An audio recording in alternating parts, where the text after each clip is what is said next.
شہزادی اروڑا اور آگ کا ڈریگن۔ ایک دفعہ کا ذکر ہے، کسی ملک میں ایک شہزادی رہتی تھی جس کا نام اروڑا تھا۔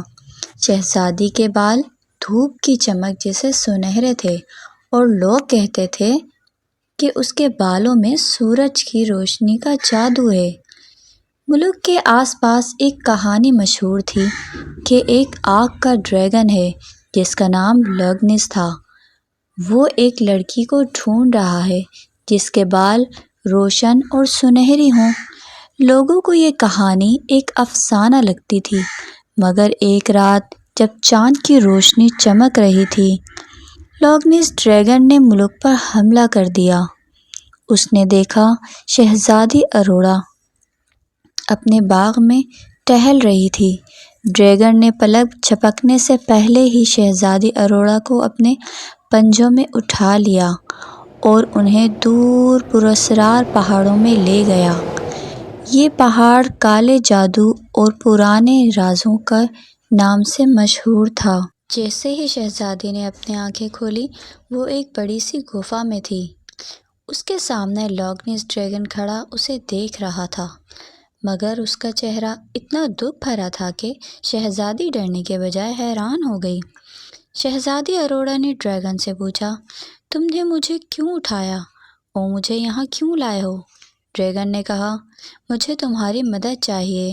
مجھے ایک مغرور شہزادی نے اپنے جادو سے ڈریگن بنا دیا ہے۔ اب میں کبھی انسانی شکل میں واپس نہیں آ سکتا جب تک ایک سنہری بالوں والی کوئی لڑکی میری مدد نہیں کرتی۔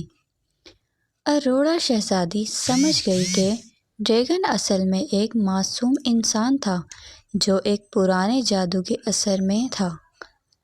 اس نے ڈریگن سے وعدہ کیا کہ وہ اس کی مدد ضرور کرے گی۔ ڈریگن اور شہزادی مل کر اس جادو کا توڑ اور طلسم ڈھونڈنے نکل پڑے جو اس جادو کو ختم کر سکتا تھا۔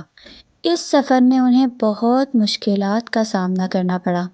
بہت دور تک پھیلے ہوئے برف کے پہاڑ، ایک خوفناک دریا پار کیا اور اندھیرے کے بن میں راستے تلاش کیے۔ آخر میں وہ ایک غار کے پاس پہنچے۔ وہاں انہیں ایک طلسمانی پتھر نظر آیا۔ جیسے ہی شہزادی نے پتھر کو چھوا، وہ روشن ہو گیا۔ شہزادی اروڑا نے اپنے سنہرے بالوں کا استعمال کرکے لاگنس پر لگے جادو کو توڑ دیا۔ لاگنس واپس اپنی اصلی شکل میں آ گیا۔ وہ لاگنس ایک شہزادہ تھا جس کا نام کیڈرک تھا۔ شہزادی اروڑا اور شہزادہ کیڈرک واپس اپنے ملک آ گئے۔ دونوں نے مل کر اپنے ملک کو نئے طریقے سے سنبھالا اور محبت سے بھر دیا۔ ملک کے لوگوں کے لیے ان کی کہانی ایک مثال بن گئی کہ انسانیت اور ہمت سے ہر جادو توڑا جا سکتا ہے، اور وہ دونوں ہمیشہ ہنسی خوشی رہنے لگے۔